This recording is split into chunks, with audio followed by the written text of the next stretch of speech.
We're going to go straight into Syria's President Assad's interview in Damascus. Let's take a listen to that interview.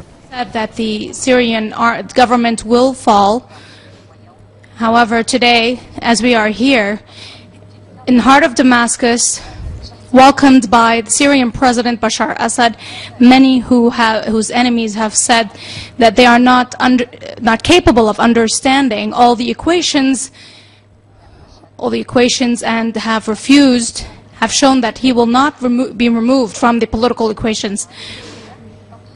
It did not notice the question, what if the Syrian government did not fall? What if the Syrian president was not removed from the picture? There are no clear questions to this issue, and of course the result is more destruction, more bloodshed. Today we speak of the significant point in the Syrian crisis. The Syrian army is achieving many goals militarily, and of course at the same time the diplomatic side is also moving, and all sides are talking about the diplomatic talk and political talk, many questions that need answering, and the political side, the military side, and the Syrian army's entrance into the issue, the relations with the rivals and the friends, and what is the solution for Syria to be removed from this complex crisis, and which will continue, which will spill over to other countries. All these questions I will ask the Syrian President Bashar al-Assad. Assalamu alaikum, Mr. President. Mr. President, today we are in the heart of Damascus, in the palace of Damascus, just 2 years and so on the crisis. Many have said that in some weeks the Syrian government will fall. What made this plan fail? What is the secret? There is more than one angle. We have the Syrian angle, of course, which led to making the plot fail, and they themselves also made their plot fail without knowing what the situation is in Syria, without realizing what the situation is on the ground in detail in Syria. At the beginning, of course, they spoke about the revolution. A revolution needs certain factors. You cannot bring about a revolution by money. They also weren't able to achieve the circumstances which lay the foundations for a real revolution. They also took steps regarding sectarianism and sectarian terms in order to create divisions inside Syrian society. They were able to make some gains in some communities, and this exists in all societies. The weakness of vigilance, in the end they weren't able to create such a division in the true essence. They weren't able to create real divisions. If these real divisions took place, then there would have been a real problem. Syria would have been fragmented. They also fell into their trap. What is going on is a conflict for power. However, this is not true. It is not about a power or a seat. It is a battle for a nation, not about a position or a political stance. Nobody fights or is the battle of this issue for the nation. It seems that the government feels that there is achievement on the ground in the battlefield. Why, after 2 years and a half, you have decided to go from the issue of defense into offense? Don't you believe that you are late in doing this, that taking this decision was taken late and to attack this issue, and that therefore the price is higher than it should have been? For example, Qusayr. We didn't rely on offense or defense or attacks and defense. The tactics, of course, focused on every battle separately. We dealt with it not only from a military perspective, we dealt with the issue from all different angles. We have the political angle or perspective and the social perspective, and there are many Syrians who believe what was said before, believe the lies. There are many friendly countries on the outside, friendly countries in the world which don't understand what is going on.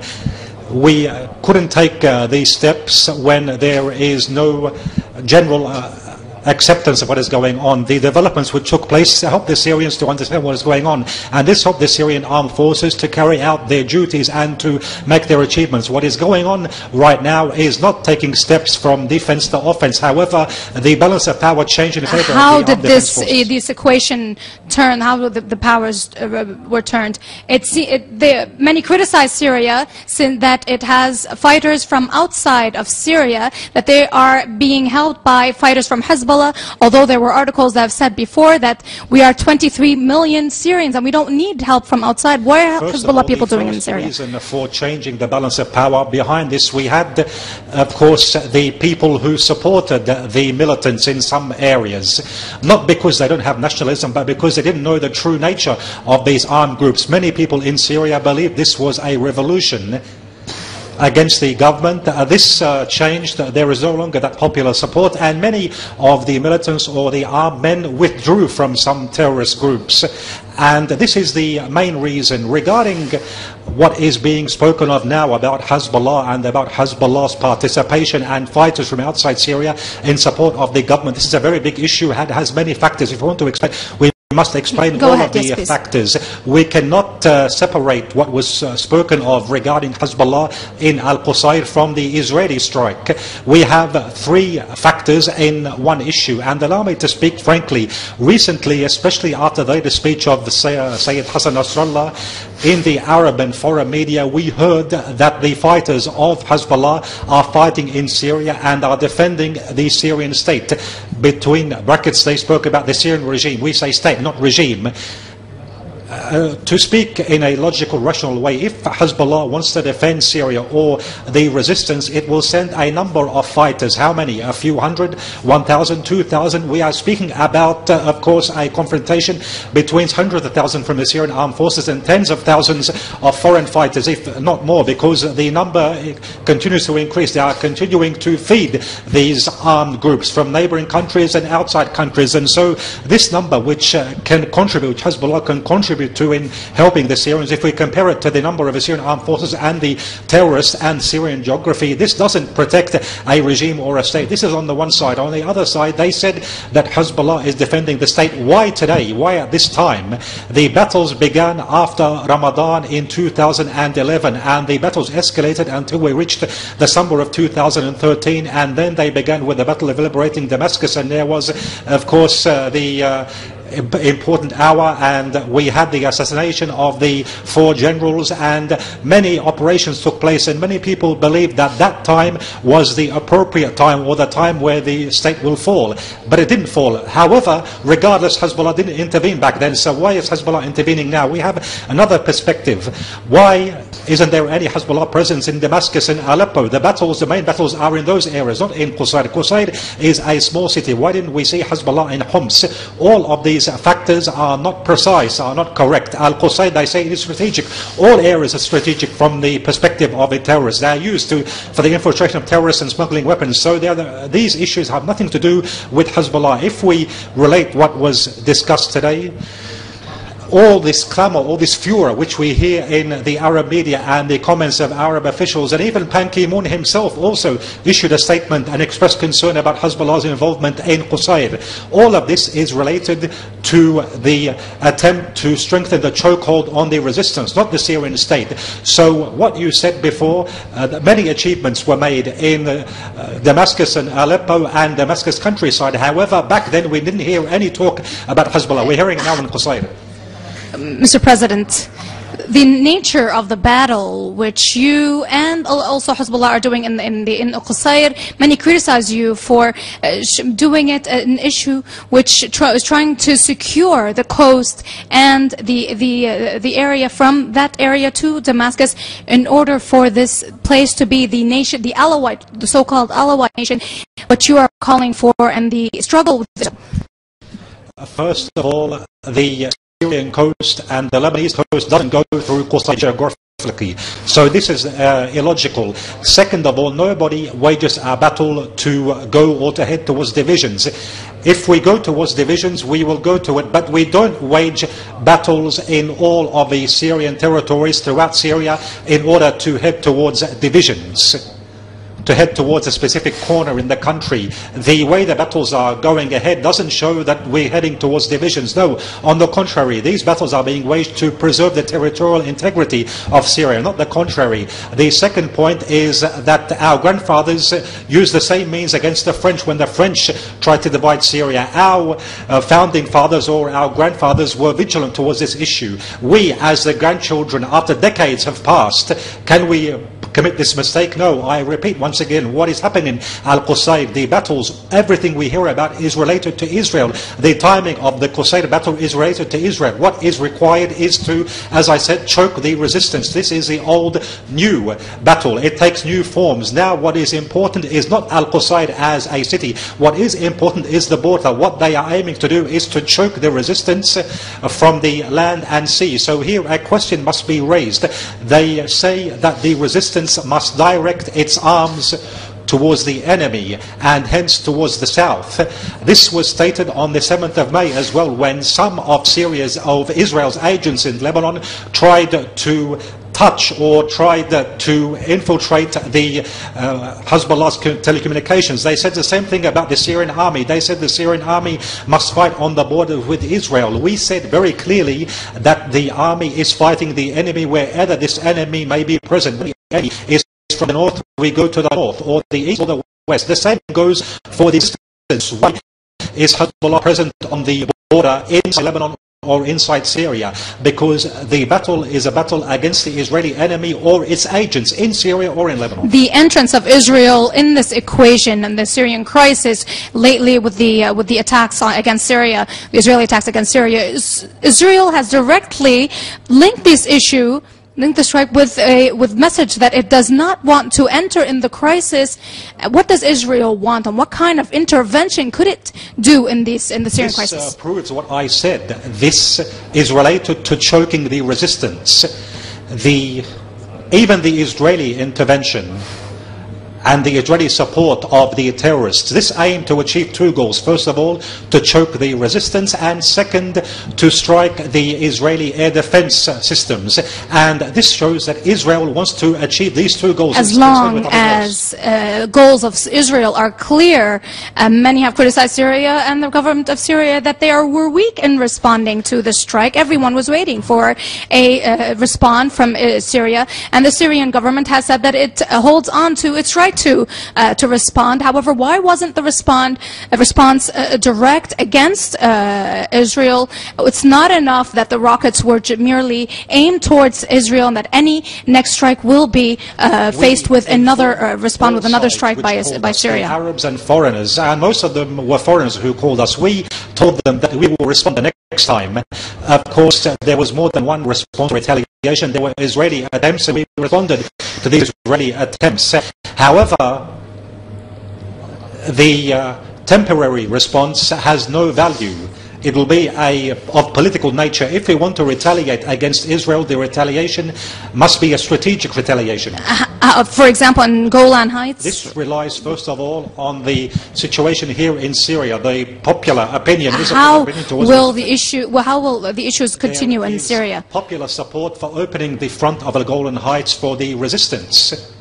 And there is enthusiasm, even Arab enthusiasm. We have received Arab delegations asking where can we register our names to fight against Israel. Of course, resistance is not a simple operation. It's not only opening the geographic lines. It's political, ideological, and also has a social angle. And in the end, it's a military operation. Mr. President, if we take into consideration what has happened in the Golan Heights, that the one Israeli vehicle was attacked by Syrian army, are we in a state of change of the rules of engagement, or is it still a natural rules of engagement? What is this new equation you're talking about? Real change in rules of engagement is when there is a popular support for the resistance. Any other change is temporary, except if we go towards a war. Any retaliation of any kind from the outside will be changing rules of engagement. However, I don't think it is as such. The real change would be for the people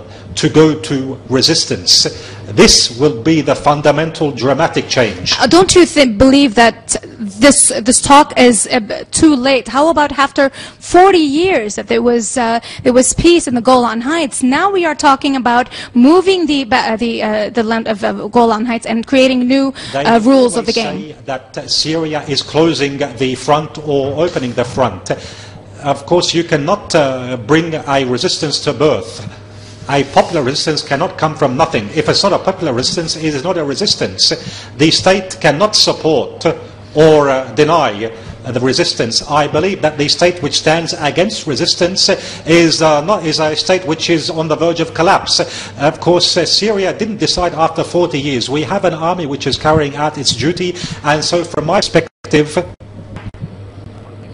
let's say the ideological perspective from the resistance is that someone is carrying out its duty to liberate territories. If there were not an army, just as we saw in Lebanon, where there was a divided state and a divided army during the civil war, then we would have seen a resistance from a long time ago in Syria. Now, under these circumstances, there are many motives. First of all, we have the repeated Israeli aggressions. This is a fundamental reason which brings about popular resistance. And second of all, the armed forces, Syrian armed forces, preoccupied in more than one area on Syrian territory. And this gives a feeling to many Syrian citizens that it is their duty now to take steps regarding the Golan Heights to support the Syrian armed forces. Mr. President, Israeli Prime Minister Netanyahu has said that Israel will not be weak in striking Syria if the weapons, if the arms, the strategic arms are taken to Hezbollah. I want a direct response from you. What would you do if this happens? Said, we informed other countries that we would respond to any strike with a strike of our own. Of course, now it's difficult to know how we would respond militarily. We leave this to the military commanders. How we have a lot of scenarios. This, of course, is related to the timing of the strike and the circumstances which allow for the use of a specific weapon with more efficiency. Of course, using this weapon with more efficiency than another weapon. Mr. President, after the Israeli strike against Damascus, many have said that there is the S-300 weapons system which will be given to Syria, and Netanyahu has criticized this. One clear question: are these? Is the system taken to Syria? Was given Syria? Is it on its way to Syria already? To the military perspective, what we have or what we receive. However, regarding Russia, the contracts are not related to the crisis. We are negotiating with Russia regarding different kinds of weapons. The negotiations have been going on for years, and Russia is committed with Syria in implementing these contracts. So what I want to say is that Netanyahu's visit, nor the crisis itself or its circumstances, had any effect on sending arms from Russia to Syria. What we agreed upon with Russia will be implemented, and part of it has been implemented over the recent period, and we, together with the Russians, we are continuing to end this contract. Mr. President, we spoke about the resilience of the Syrian government and, of course, the investment of the Syrian army and the work on between the Syrian government and the resistance, the strong alliance between that, all this, and you also have the other side, the other bloc, also a political movement. And before we talk about the Geneva summit and the so-called red lines that Syria would put, there is a very simple discussion that Maaz al-Khatib, head of the National Council, said that we will allow the Syrian government with 50 figures from Syria to leave Syria, and therefore the crisis will be over. Why will you not respond to this demand or this call, and therefore this crisis will be over? I always spoke and stressed on a principle that the decision of the President is related to the people themselves. So anybody who speaks about this issue must announce who represents him amongst the Syrian people. Is he being delegated by the Syrian people or what? Regarding this initiative, actually I haven't read this initiative. I heard about this initiative and I was very happy that they gave me 20 days and 500 people. Mr. However, I'm not sure who raised this, him or somebody else. I'm not sure about in any case, this was something that was said, that you have several days without guarantees, and we don't know how the court or justice will follow you, Mr. President. This will bring us to the issue of political negotiations. We are talking about the Second Geneva Summit. We are talking about that there is clear acceptance from the Syrian government to take part in the summit. The word negotiations, at the end of this issue there is a table, and of course there will be the Syrian government, the Syrian flag, government's flag, and there will also be the flag of the Syrian opposition. How will you convince the Syrian people that you will stand side by side with these groups? First of all, regarding the flag has no importance. The people, when we put the flag on the table or anywhere, we say who are the people represented the flag or related to the flag. This is a question we can say anybody who wants to put Syrian flags other than the main official Syrian flag. There is no value for all of these flags when it doesn't reflect a people. This is one side. The second side is we, as a delegation, we will go to this conference as legitimate representatives officially of the Syrian people. Who do they represent? We, when the conference ends, we will go back to Syria. We will go back to our homes. We will go back to our people. When the conference ends, where will they go? Will they go back to their five-star hotels, or will they go back to the foreign ministries in the countries which they represent, the non-Syrian countries, to provide these countries with reports, or to the intelligence services of these countries? So when we go to this conference, we must know very clearly that part of those who will sit down on the table, I say part of them because it's not clear the details of a conference, what is the stance of the Syrian opposition, the other parties in Syria, and other questions. However, the foreign opposition which you are speaking of and the flag which you are referring to, we know that we are going to Geneva to hold negotiations with the countries who stand behind this foreign opposition, not with the foreign opposition themselves. When we negotiate with the slaves, we negotiate with the masters of the slaves, really. This is something true. We're not starting to hide behind our fingers. Are you convinced in the Syrian government that this table of negotiations will be held and these negotiations will take place? Yes, I expect this, except if some try to disrupt this process. We announced 2 days ago that in principle we agreed to participate. The preliminary acceptance or primary acceptance. Why don't you understand that? Why will not be a way back? The principle of holding the conference is true, but what are the details? Are there conditions which they will lay down before the conference? If they lay down conditions, we won't go. But the principle of holding a conference, the meeting, this is good. Let us speak of the conditions that the Syrian government has put forth. What are the conditions of the Syrian government? Very simply, the only condition is that anything, steps being taken, whether they be inside or on the outside, this must be subject to a consensus or a referendum for the Syrian people. This is the only condition. Everything must be given to the Syrian people. The Syrian people must have the final say. So we are very comfortable. We have no problems. They can propose what they want and we can propose what we want. However, nothing can be carried out or implemented except according to the will of the people.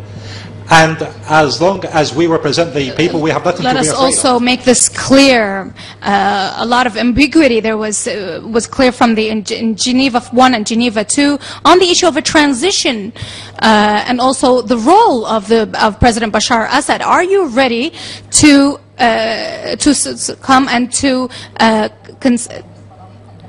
surrender to several conditions? This is something which I clarified in the initiative which I launched in the first month of this year. They say that they want a transitional government whereby the president has no role. Of course, the president isn't our prime minister. We have a presidential system in Syria. The president is president of the republic. He doesn't head the government. We have a prime minister. They want a government with good powers, with expansive powers. The Syrian constitution gives the government complete powers, and the president is the commander-in-chief of the armed forces and the army, and he is the head of the judiciary. But the other institutions are all subject to the government. under the oversight of the government. However, changing the authorities of the president is according to the constitution. The president cannot abandon or give up his powers, and the president doesn't own the constitution. So when they want to make these proposals, they can propose in the conference, and when we agree on something, if we agree, we then go back and we hold it to a referendum. We see what the opinion of the Syrian people is, then we take steps. But then to propose constitutional amendments before the conference, this is something which the president cannot do, nor the government, and we cannot do it. Constitutionally, we cannot do it. Mr. President, honestly, all the global positions and all your political rivals have all said that there should not be a role for Bashar al-Assad in the second transition period or in the next period. All the Qataris and the Turks and also the Syrian opposition. Will President Bashar al-Assad also go into the elections? I know that Faisal is focused on American affairs. I don't know if he knows anything about Syrian affairs. If he wants to learn about Syria, that's okay. Regarding the wishes of others, I say once again, the Syrian people will have the final say. Regarding my candidacy, this was proposed by some. Some said we would prefer that the President Bashar al-Assad not be a candidate for elections of 2014. I said that this issue should be decided at that time. It's too early to speak about such a matter. However, when the time comes and when I feel that there is a necessity for me to be a candidate, of course this necessity is decided by my contacts with the people, and if I feel that they want me to be a candidate, then I would not hesitate to be a candidate. But if the Syrian people don't want this, then I will not be a candidate. So are they wasting their time in this issue? Mr. President, you spoke of the issue of Mr. Saud al-Faisal, the foreign minister. This brings me to a question to the relations of Syria with Saudi Arabia, Qatar, and Turkey, especially if we take into consideration their position that they were a bit moderate. They did not call for the ousting of Mr. Bashar al-Assad.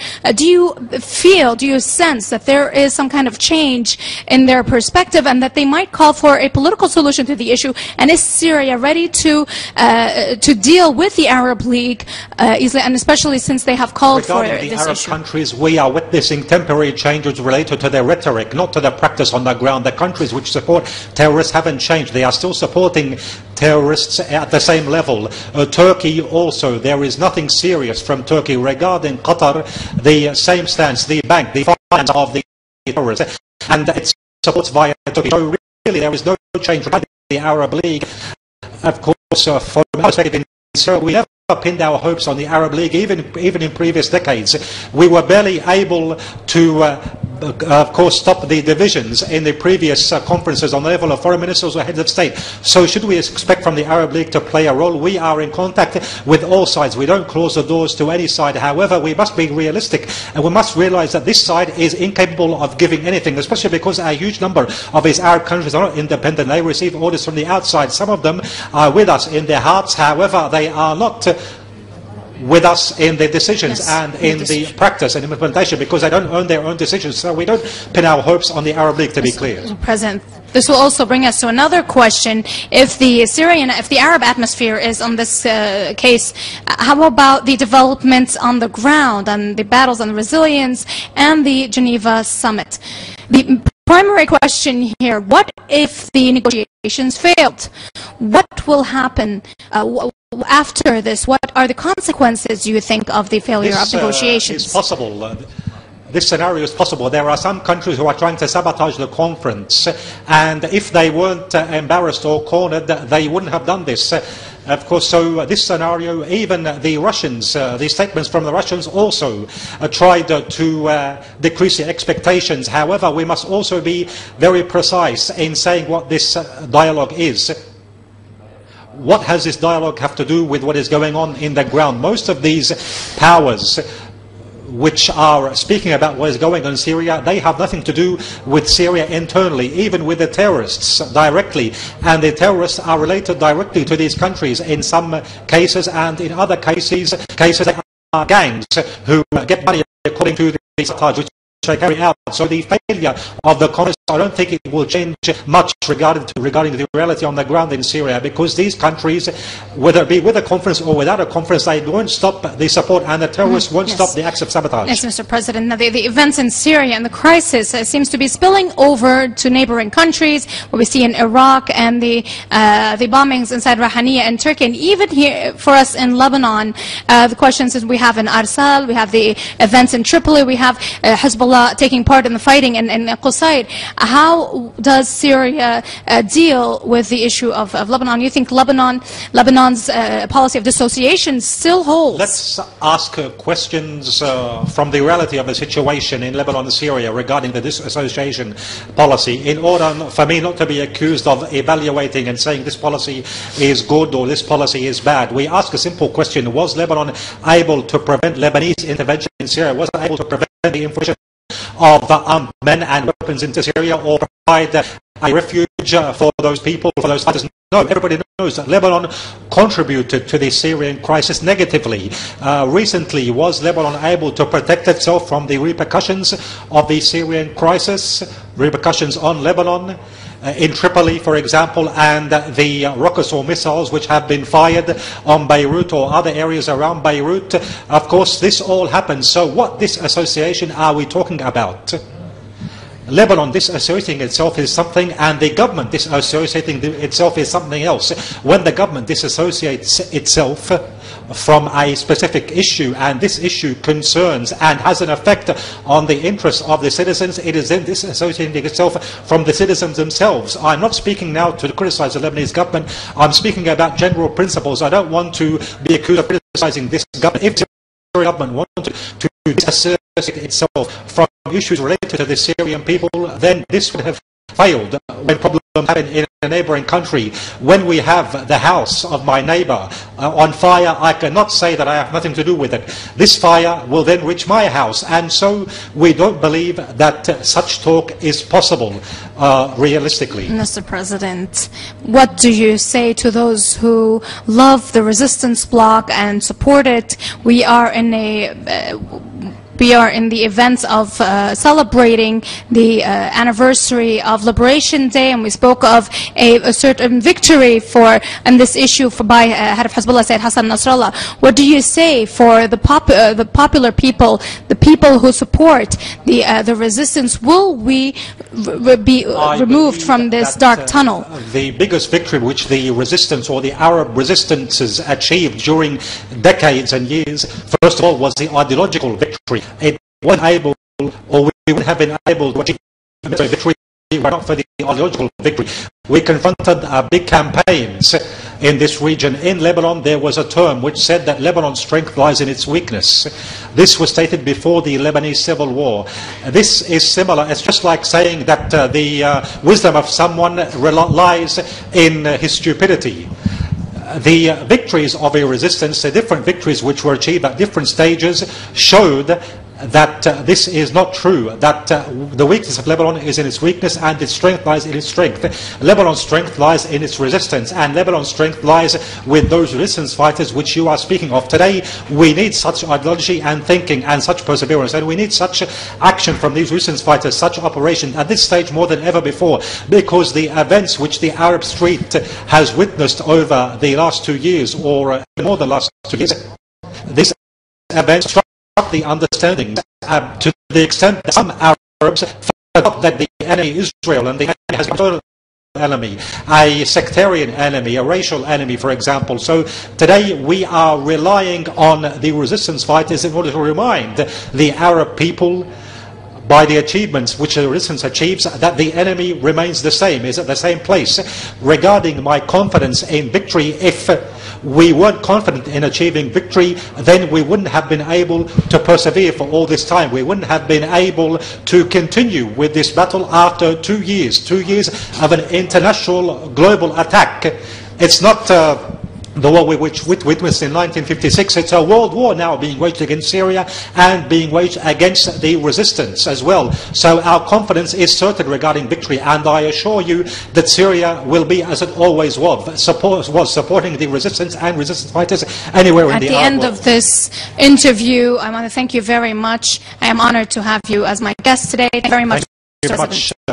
Thank you, and I would like to congratulate al-Manar TV, the resistance on Liberation Day, and I congratulate the Lebanese people and every resistance fighter in Lebanon. Thank you very much. Thank you very much, our viewers, for staying with us. I want to thank all those who are with us and the team who worked with us. That was, again, Syrian President Bashar al Assad speaking to the al-Manar TV station, Hezbollah's TV station, as President Assad there at the end of the interview pointed out, congratulating the TV station on this Liberation Day. The Liberation Day, speaking of the resistance movement's victories. He said at the end of that interview that he is confident of victory in Syria. He also spoke about the fact that he will not be removed from the political equations in the country. He said that they spoke about the revolution at the beginning. They've obviously being opposition, quote unquote. He said you can't bring about revolution by money. He said they also incited sectarianism and they were able to make something, but ultimately they have failed and will not be able to create any divisions. They have also fallen into their own trap. On the S-300 delivery to Syria, he said the contracts with Russia are not related to this crisis and